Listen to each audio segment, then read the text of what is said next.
I love the idea of a road trip. Sometimes I don't like the road trip so much, but I like the idea of a road trip.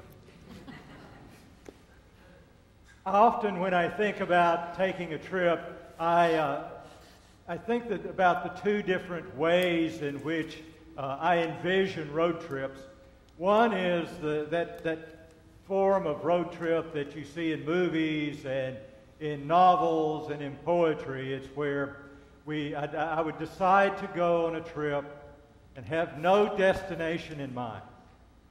And I would go out to this one place, and while there, then I would decide to go somewhere else, and then from there to somewhere else. And I have to tell you that as inviting and as freeing as that seems, it would drive me bonkers. My anxiety level of not having a destination would just really worry me to death. I would not know when I had arrived. Well, I'm sure it could be a passive kind of thing that comes to me at some place, but I would always wonder what else there was, and is it really time to go home? And then when I get home, something would come up and I'd go, I could have gone there. So I don't take those kinds of road trips. The kind of road trips that I usually take have some kind of destination. I need to go there, or I want to go there. And so I learned early on that the way you take a road trip is you take out your map and you unfold it. I'm waiting. That's got to hit somewhere. You know, those things that were difficult to fold back the way they were. And you take your map and you unfold it, and while you're sitting there, you map out where you're going to go and how you're going to get there. Now, I was always very detail-oriented when I would map out these road trips. I would go, well, this is about far enough. That's a good place to stop for a potty break. This will be a good place to stop for lunch. And throughout the day to plan this out until it's really time and it's a good place, and then that's where we're going to stop to spend the night. And then we would get up the next day and we would have all of this planned out, and it would all go according to my plan. Don't laugh at that, because when you start out on these trips, you never know what's going to happen, no matter how well you plan them. You round a corner or a curve, and the place you were going to stop for lunch is no longer there. Or you go around a curve and your engine stops. Or you go around a curve and there's a really, really bad accident. Or sometimes you go around the curve and there's something you didn't envision being there, and oh my, what a joy it is to see it. There's always surprises on road trips, no matter how well we prepare for them. Sometimes that's the best part. The disciples were gathered together after the resurrection, and as Luke tells us today, and Jesus appeared to them. And they were amazed and they were frightened. And they were also full of doubt and full of joy. All kinds of things going on because they really wondered if he might be a ghost. So Jesus doesn't really say anything other than, hey, peace, y'all. And he says, do you have anything to eat? So they offer him some fish, and he takes it and eats it, and that's important because you and I know ghosts don't eat. They don't eat. He's saying to them, I'm not a ghost. I'm real to you. And so they were wondering, and they were doubting, but they were happy. So he begins to tell them about how over time this is a fulfillment of prophecy. It is what has happened and been predicted all along. And so know that this is what has happened. And at the end of it all, he says, and you are witnesses. You are witnesses.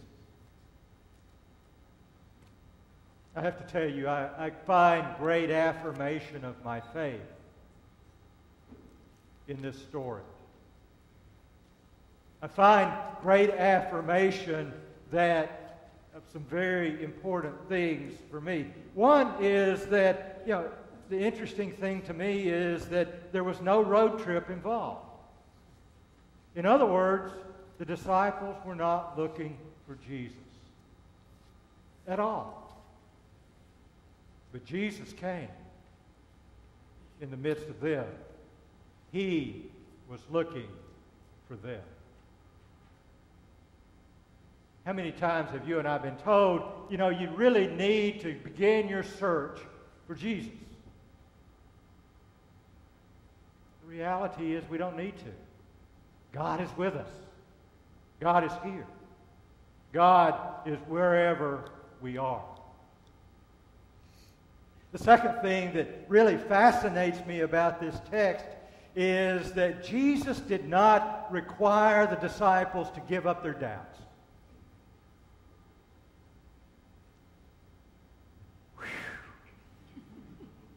There was no expectation in any of this that from Jesus that they had to in any way subscribe to any particular belief. But he accepted them in their disbelief. Again, aren't we often presented with the idea that if you don't believe in certain ways, you can't follow Jesus? Yet, as we read the story of his life, that's not how it was presented. He never went up to folks and said, do you believe this? Come follow me. He went up to folks and said, are you hungry? Here's some food. Are you sick? Let's have some healing. And with some of those folks, he said, follow me. With the ones who were his disciples, he never asked them what they thought or believed about him or anything. He simply said, follow me.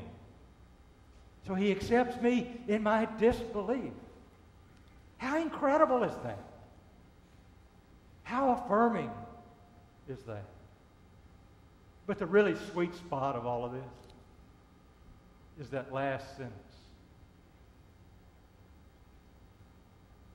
And you are witnesses of this.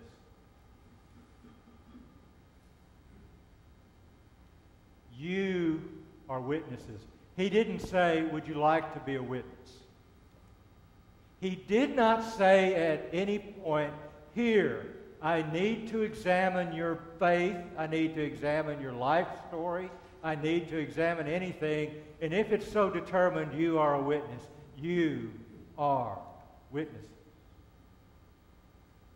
And I think he says all of these things to us today too. I don't think you have to come here to find Jesus. I hope you do at times. But I don't think you have to. We don't hold him captive here. He's not locked away anywhere. You can find Jesus anywhere on your journey, on your road trip, wherever you may go. And I think he says to us that we can have our own questions. We can wonder even in his presence. And we may even have some disbelief. But I also think he says to you and me, you are witnesses of this. And witnesses to this. Now let's face it. I have it on pretty good authority that there's no one in this room who witnessed the crucifixion or the resurrection. I'm not going to ask for a show of hands. So how in the world can we be witnesses if we didn't see it? Because everyone, I'm willing to bet just about everyone in this room has had an experience of the risen Christ.